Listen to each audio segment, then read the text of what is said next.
Hello, welcome to freshly creations. എല്ലാവർക്കും സുഖമാണല്ലോ അല്ലേ? അപ്പോൾ ഇന്ന് ഞാൻ വന്നിരിക്കുന്നത് ഒരു ഈവനിങ് സ്നാക്കിൻ്റെ റെസിപ്പി ആയിട്ടാണ്. വളരെ സിമ്പിളായിട്ട് ബ്രെഡും പഴവും കൊണ്ടുണ്ടാക്കാൻ പറ്റിയിട്ടുള്ള ഒരു ഹെൽത്തി സ്നാക്കാണ് കേട്ടോ. അപ്പോൾ എല്ലാവരും ഈ ഒരു വീഡിയോ ഫുള്ളായിട്ട് വാച്ച് ചെയ്യണേ. ചാനൽ ഇതുവരെയും സബ്സ്ക്രൈബ് ചെയ്യാത്ത കൂട്ടുകാരുണ്ടെങ്കിൽ പ്ലീസ് ഒന്ന് സബ്സ്ക്രൈബ് ചെയ്യാൻ മറക്കരുതേ. തൊട്ടടുത്തുള്ള ബെല്ലൈക്കണും കൂടി ക്ലിക്ക് ചെയ്ത് നോട്ടിഫിക്കേഷൻ ഓൺ ചെയ്തിടണം കേട്ടോ. എന്നാൽ മാത്രമാണ് ഞാനിടുന്ന വീഡിയോസ് എല്ലാം നിങ്ങൾക്ക് നോട്ടിഫിക്കേഷൻ വഴി കാണാൻ കഴിയുള്ളൂ. അപ്പോൾ ശരി, നമുക്ക് വീഡിയോയിലേക്ക് കിടക്കാം. ആദ്യം തന്നെ ഞാൻ ഇതുപോലുള്ള 2 ഈത്തപ്പഴം എടുത്തിട്ടുണ്ട് കേട്ടോ. അപ്പം ഞാൻ ഈ ഒരു ഈത്തപ്പഴം ചെറുതായിട്ടുള്ളൊന്ന് അരിഞ്ഞിട്ട് വെച്ചിട്ടുണ്ട്. ഇതുപോലെ കട്ട് ചെയ്ത് വയ്ക്കുക. അതിനുശേഷം നമുക്ക് ഒരു പാൻ വയ്ക്കുക. അതിലേക്ക് നമുക്ക് 1 ടീസ്പൂണോളം നെയ്യ് ഒഴിച്ചു കൊടുക്കുക. ബട്ടർ ഉണ്ടെങ്കിൽ അതൊഴിച്ചാലും മതി കേട്ടോ. അതിനുശേഷം ഒന്ന് മെൽറ്റ് ആവട്ടെ. ഇനി നമുക്ക് ആ ഓരോ പഴത്തിനെയും ഇട്ട് കൊടുത്തതിന് ശേഷം നമുക്കൊന്ന് ജസ്റ്റ് ഒന്ന് റോസ്റ്റ് ചെയ്തെടുക്കാം. അപ്പോൾ ഒരുപാടങ്ങ് കളറ് ബ്രൗണൊന്നും ആവണ്ട കേട്ടോ, ഗോൾഡൻ കളർ ആവണ്ട. ഇതുപോലെ ഒന്ന് ജസ്റ്റ് ഒന്ന് ഫ്രൈ ചെയ്തെടുത്താൽ മാത്രം മതി. ഇനി നമുക്ക് ഇതിനെ ഒരു പാത്രത്തിലേക്ക് മാറ്റാം. അപ്പോൾ ഇതുപോലെ ഞാൻ മാറ്റിയിട്ടുണ്ട്. ഇനിയെല്ലാം ഞാൻ ഇതുപോലെ ഒന്നാക്കി എടുത്തിട്ടുണ്ട് കേട്ടോ. അടുത്തതായിട്ട് ഞാൻ ഇതുപോലെ ഒരു മിക്സിയുടെ ജാർ എടുത്തിട്ടുണ്ട്.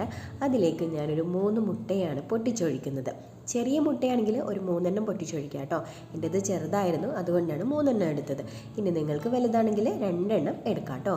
ഇനി അടുത്തതായിട്ട് ഞാനൊരു ഫ്ലേവറിന് വേണ്ടിയിട്ട് ഒരു 2 ഏലക്കായാണ് കേട്ടോ, കുത്തിപ്പൊളിച്ചതാണ്, അതിട്ട് കൊടുത്തിട്ടുണ്ട്. ഇനി പഞ്ചസാരയാണ്, ആവശ്യത്തിന് മധുരം 2 ടീസ്പൂണോളം ഇട്ട് കൊടുത്തിട്ടുണ്ട് കേട്ടോ. ഇനി ഇതൊന്ന് മൂടി വെച്ചതിന് ശേഷം നമുക്കൊന്ന് ഗ്രൈൻഡ് ചെയ്തെടുക്കാം. അപ്പോൾ ഞാനിതൊന്ന് ഗ്രൈൻഡ് ചെയ്തെടുത്തിട്ടുണ്ട്. കണ്ടോ, ഇതുപോലുള്ള കൺസിസ്റ്റൻസി കിട്ടിയിട്ടുണ്ട്. ഇനി നമുക്കിതിനെ ഒന്ന് ബൗളിലേക്ക് മാറ്റി വയ്ക്കാം. അപ്പോൾ നന്നായിട്ട് ഇളക്കിയതിന് ശേഷം ബൗളിലേക്ക് മാറ്റി വെച്ചിട്ടുണ്ട്. ഇനി നമ്മൾ ഇതുപോലുള്ളൊരു ബ്രെഡ് എടുത്തിട്ട് ഈ 4 വശവും ഇതുപോലെ ഒന്ന് കട്ട് ചെയ്തെടുക്കുക. അതിന് ശേഷം ഇതുപോലെ ഒരു ഫ്രെയിമിൽ നമുക്ക് കിട്ടും. ഇനി നമുക്ക് ആ നേരത്തെ എടുത്ത് വെച്ചിട്ടുള്ള പാൻ ഉണ്ടല്ലോ, അതിലേക്ക് ഈ ഒരു ഫ്രെയിമിനെ വെച്ച് കൊടുക്കാം.